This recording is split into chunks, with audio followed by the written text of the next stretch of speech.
When I refused to hand over my savings to fund their business, they called a lawyer and declared, "We're suing you for being selfish." I laughed until the court papers arrived. But the day of the trial, I walked in with a surprise witness that made the judge gasp and left them screaming in defeat. I, 37 male, have always been smart with my money. Growing up in New York City, I saw what financial struggle could do to people. My parents weren't rich, and I learned early that the only way to avoid the stress of living paycheck to paycheck was to be careful. So, I worked hard, saved aggressively, and made sure I always had an emergency fund. I wasn't living like a king, but I was comfortable. My cousin, Daniel, 42 male, and his wife, Sophia, 40 female, were the exact opposite. They lived big, leased luxury cars, designer clothes, expensive vacations, all on credit. They had a history of jumping from one business venture to another, each time convinced they had found a gold mine that would finally make them rich. And each time, it failed. So when Daniel called and said he and Sophia wanted to take me out to dinner, I already had a feeling something was up. We met at an upscale restaurant in Manhattan. They were dressed like they were about to walk a red carpet, while I was in my usual jeans and a button-down. Right away, I knew this wasn't just a friendly get-together. Daniel leaned in, grinning like he was about to share a secret that would change my life. "We have a business opportunity for you." I put my fork down. "Here we go." Sophia nodded eagerly. "We're opening a luxury pet spa. In Manhattan. This is going to be huge." I waited. "We just need a little bit of financial support," Daniel continued, his voice casual. "Nothing crazy. Just around $150,000. I nearly choked on my drink. $150,000? I repeated, thinking maybe I misheard. Sophia placed a hand on mine like she was comforting me. "We know it's a lot, but think of it as an investment. You'll get your money back in no time." "And you're both putting in how much?" I asked. Silence. Then Daniel shrugged. "Well, we're already investing our time. And we're putting in some money." I sat back. "So you want me to front the majority of the money, while you two contribute time?" Sophia's smile faltered. "Well, yeah, but..." "No," I said, just like that. Their smiles disappeared. "What do you mean, no?" Daniel asked, his voice getting sharper. "I mean no. I'm not handing over my savings to fund a business that doesn't even have a proper plan." Sophia scoffed. "Oh, come on, you can afford it. You own your apartment. You have no kids, no debt. What are you even saving for?" "Life," I said. "Emergencies. Retirement. Things that actually matter." Daniel leaned forward, suddenly aggressive. "You're being selfish. Family is supposed to help each other." "Help, yes," I said. "Not fund reckless spending." And that was it. They got up, muttering about how I clearly didn't care about family. As they stormed out, Sophia threw over her shoulder, "You're going to regret this." I laughed. I didn't think about it again, until a month later. I came home one evening to find an envelope taped to my door, official looking, thick. I opened it, skimmed the first few lines, and actually burst out laughing. They were suing me for selfish financial misconduct resulting in undue hardship on family. I had to read it twice just to make sure I wasn't hallucinating. They claimed that since I was financially stable and they were struggling, I had a moral and implied financial obligation to support them. They even alleged that I had verbally agreed to fund their business and then reneged on the promise, causing them emotional and financial distress. I thought it was a joke. It wasn't. I called a lawyer. My lawyer, Michelle, was ruthless. The moment she saw the lawsuit, she actually grinned. "This is a joke," she said. "They have no case. But if they want to play dirty, we'll make sure they regret it." The first thing she did? Request their financial records. If they were claiming hardship, we needed to prove how they had been handling their money. What we found was unbelievable. $12,000 spent on a spiritual retreat in Bali, a luxury wellness scam, $8,000 on designer handbags, a $35,000 down payment on a Tesla that they weren't even making payments on. Half of their business loan blown on a trip to the Maldives. They weren't struggling. They were reckless. Michelle was practically vibrating with excitement. "We're going to destroy them in court." Then I found something that took this case from ridiculous to next-level insane. A surprise witness. The day of the trial, Daniel and Sophia walked in looking smug. They sat down like they had already won. Their lawyer gave a dramatic opening statement about family obligations and how I had hoarded wealth while my struggling relatives suffered.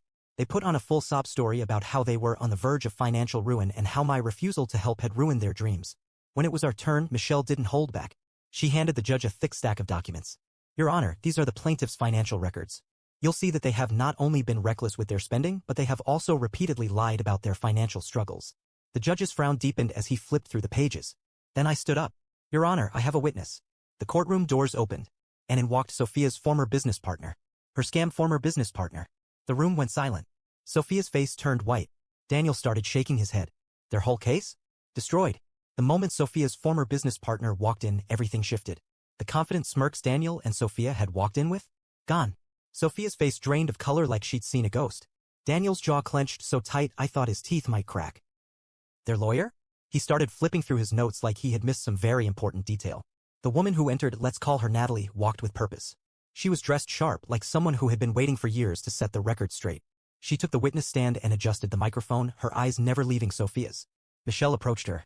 Ms. Natalie, could you please tell the court how you know the plaintiffs? Natalie crossed her legs and exhaled. I was once Sophia's business partner in what was supposed to be a wellness company.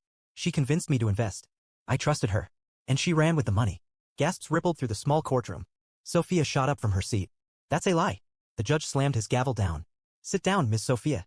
Sophia sat, but she was shaking. Daniel whispered something to her, but she didn't respond. Michelle continued, calm as ever. Ms. Natalie, could you clarify what you mean by ran with the money? Natalie nodded. We started a wellness brand. We were supposed to use our funds to set up a studio and produce products. Instead, Sophia used the money for personal expenses, vacations, shopping, luxury furniture. Then, when the business failed, she disappeared. I was left with nothing. Thousands of dollars in debt. Sophia clenched her fists. That's not true. She's making this up. Michelle turned back to Natalie. Do you have proof? Natalie smiled and reached into her bag. And then she pulled out printed bank statements, emails, and text messages. The courtroom erupted into murmurs. Michelle walked over and handed them to the judge. Your Honor, these documents clearly show that Sophia has a pattern of financial fraud. This is not the first time she has tried to manipulate someone into funding her lifestyle. The plaintiffs claim that my client had a moral obligation to support them. I argue that, if anything, my client was protecting himself from becoming their next victim. The judge flipped through the papers. His eyebrows shot up. Sophia covered her face with her hands. Daniel, who had been silent this whole time, suddenly stood up. This is an attack on my wife. You had no right to bring her past into this. The judge gave him a cold look. Sit down. He did. But at that moment I saw something shift. Daniel wasn't looking at Sophia with concern anymore. He was looking at her like she had just stabbed him in the back. As the trial continued, Michelle hammered them with more evidence. She brought up their bank records, the ridiculous spending habits, the loans they took out for their business that were actually spent on vacations. She showed the false claims they made in the lawsuit, like the supposed verbal agreement I had made to give them money. She even had phone records proving that after I said no, they had called a lawyer within 2 days to start drafting this nonsense lawsuit. It was a train wreck. The judge looked more annoyed by the minute. Sophia was shaking. But Daniel? Daniel was fuming. And then, in a moment that I will never forget, he turned on his own wife. You lied to me? He suddenly barked, standing up so fast his chair screeched against the floor. Sophia flinched. Daniel, you told me Natalie was lying. You swore to me she was crazy. You made me go along with this lawsuit when you knew you were the problem. Everyone in the courtroom stared as Daniel lost it. Sophia grabbed his arm. Honey, please, he yanked away. Oh, don't honey me. We're in court right now because of you. Their lawyer buried his face in his hands. Michelle smirked. And I just sat back and watched their entire case implode in real time. Now, here's where things took another twist. Sophia, seeing that her own husband was turning against her, did something unbelievable. She tried to throw him under the bus. Your Honor, if anyone was irresponsible with money, it was Daniel. I didn't even want to sue. He forced me to. He told me we had to take OP to court because it was our only chance to save the business. I was just going along with what he wanted. Daniel's mouth fell open. What? Now it was his turn to panic. You lying. You were the one who told me OP owed us. You convinced me. You spent all the money. Sophia turned on the waterworks. Your Honor, I was manipulated. Daniel was emotionally abusive. He pressured me into this. The courtroom was dead silent. Even I was stunned. I expected desperation, but I didn't expect her to flip on Daniel this fast. The judge sighed, rubbing his temples like he was getting a migraine. I've seen enough for today, he finally said. We will reconvene tomorrow. Court adjourned. As soon as we left the courtroom, Michelle let out a laugh. Well, that was a disaster for them. I nodded, still processing everything. Sophia and Daniel were standing near the exit, whisper yelling at each other. Daniel looked like he wanted to strangle her. I heard snippets. How could you say that about me? You were throwing me under the bus first. We're screwed, Sophia. This is your fault. And then, Sophia stormed out. Daniel hesitated. He ran a hand down his face, sighed, and followed her.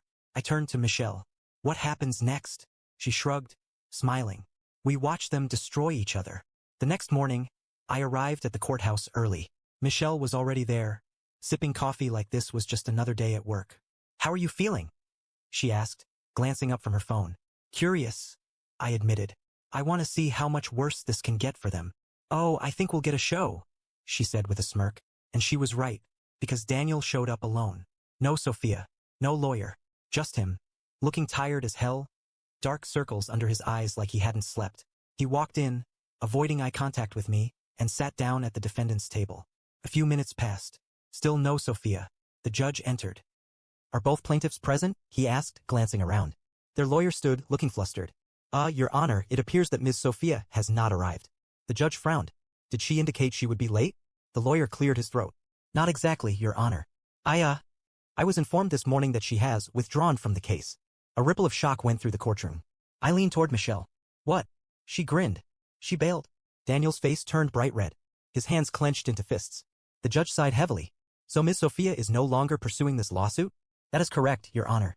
Very well. We will proceed with Mr. Daniel's case alone. At that, Daniel shot up from his chair. Wait, no. That's not fair. We filed this together. She can't just leave me like this. The judge gave him a look. Mr. Daniel, your wife has made her choice. Now sit down or I'll hold you in contempt of court. Daniel sat. But I could see it in his face. He had no plan. The case resumed, but now Daniel was alone. Michelle didn't hold back. She tore through his finances, his lies, his spending habits. He tried to deny it at first, but every time he opened his mouth, Michelle shut him down with cold, hard evidence. By the time we hit the 1-hour mark, Daniel looked like he wanted to disappear. Then something really unexpected happened. The courtroom doors opened. Annan walked. Sophia. But she wasn't alone. She had a different lawyer. I swear, if you had blinked, you would have missed the way Daniel's face completely collapsed. The judge looked up, already annoyed. Miss Sophia, care to explain why you're arriving late after withdrawing from the case? Her new lawyer, a short, confident-looking woman in a navy suit, stood up. Your Honor, my client is no longer a plaintiff in this case. However, she has chosen to come forward today as a witness against Mr. Daniel. The room exploded in murmurs. Even Michelle looked impressed. I just sat back and enjoyed the show. Sophia took the stand. Daniel tried to object, but his lawyer looked like he was about 5 seconds away from quitting. Michelle raised an eyebrow. Miss Sophia, can you explain why you are now testifying against your husband? Sophia sighed dramatically as if she was the victim in all this. I just want to tell the truth. I was manipulated. Daniel convinced me we should sue Opie. I didn't want to do it, but he kept saying it was the only way. Daniel slammed his fist on the table. You were lying. The judge pounded the gavel. Mr. Daniel, if you speak out of turn again, I will remove you. Daniel was seething. Sophia continued. Not only that, but Daniel was the one who spent most of our money. I tried to be responsible, but he was reckless. He made me put everything in my name so his credit wouldn't be affected. He convinced me to lie on loan applications. He even tried to take out another loan after we filed this lawsuit using Opie's name. At that, I actually blinked. What? Michelle leaned forward. Miss Sophia, are you saying Mr. Daniel attempted identity fraud? Sophia nodded. Yes. I have proof. Her lawyer handed over documents. I looked at Michelle. Did you know about this? She grinned. No. But this is fantastic. The judge skimmed through the documents. Then he looked at Daniel like he was something stuck to the bottom of his shoe. Mr. Daniel, do you have an explanation for this? Daniel was panicking now. It wasn't me. Sophia's setting me up. This is a setup. The judge ignored him. Then he turned to Michelle. I think we've seen enough. Would the defense like to make a motion? Michelle stood. Yes, Your Honor. Given the overwhelming evidence against the plaintiff, we move to have this case dismissed with prejudice. The judge nodded. Motion granted. Case closed. Now, I expected Daniel to throw a fit. I expected him to storm out, maybe yell, maybe make some empty threats. What I didn't expect was for law enforcement to enter the courtroom. 2 officers walked up to Daniel's table. Mr. Daniel, you need to come with us. Daniel's eyes widened. What? One of the officers held up a warrant. You are being taken into custody for attempted identity fraud and falsifying loan documents. You have the right to remain silent, Daniel exploded. This is her fault. This is all a lie. But it didn't matter. Because they cuffed him. Right there. Sophia just sat stone-faced. Daniel screamed all the way out of the courtroom. And I? I sat back, feeling incredible. Michelle patted my shoulder. Now that was satisfying. I nodded. Oh, absolutely. But then, as we got up to leave, Sophia walked over. She gave me a small smile. I hope this means we can put everything behind us. I stared at her. Then I laughed. Sophia, I don't know what world you're living in, but I promise you, this isn't over. Sophia stood in front of me, smiling like we were old friends. I hope this means we can put everything behind us. I laughed, not because it was funny, but because the sheer audacity was unbelievable. Sophia, I don't know what world you're living in, but I promise you, this isn't over. Her smile faltered for just a second. Michelle crossed her arms. My client has nothing to say to you. Sophia tilted her head, the fake sweetness vanishing. You don't know everything, you know? Daniel wasn't the only one with secrets. That caught my attention. What are you talking about? I asked. She glanced around. Not here. Meet me at the cafe across the street in an hour. Alone. Then she walked away, leaving me standing there, fuming. Michelle turned to me. Are you actually considering going? I exhaled slowly. I have to. If she has something on me, I need to know what it is. Michelle sighed but nodded. Fine. But I'll be nearby. The cafe was half empty when I walked in. Sophia was already there, sitting by the window, a cup of coffee in front of her. She looked tired, like the weight of everything had finally hit her. I sat down. Talk. She stirred her coffee, eyes downcast. Daniel's been cheating on me. I blinked. What? She let out a bitter laugh. I found out a few days ago. While we were busy trying to scam you, he was screwing someone else. Someone younger. Someone dumber. He was planning to leave me as soon as we got the money. I stared at her. I had hated Sophia for years. But in that moment, I almost pitied her. Almost. Why are you telling me this? I asked. She looked up, her expression unreadable. Because you were right about everything. And because I need your help. I laughed again, shaking my head. You have got to be kidding me.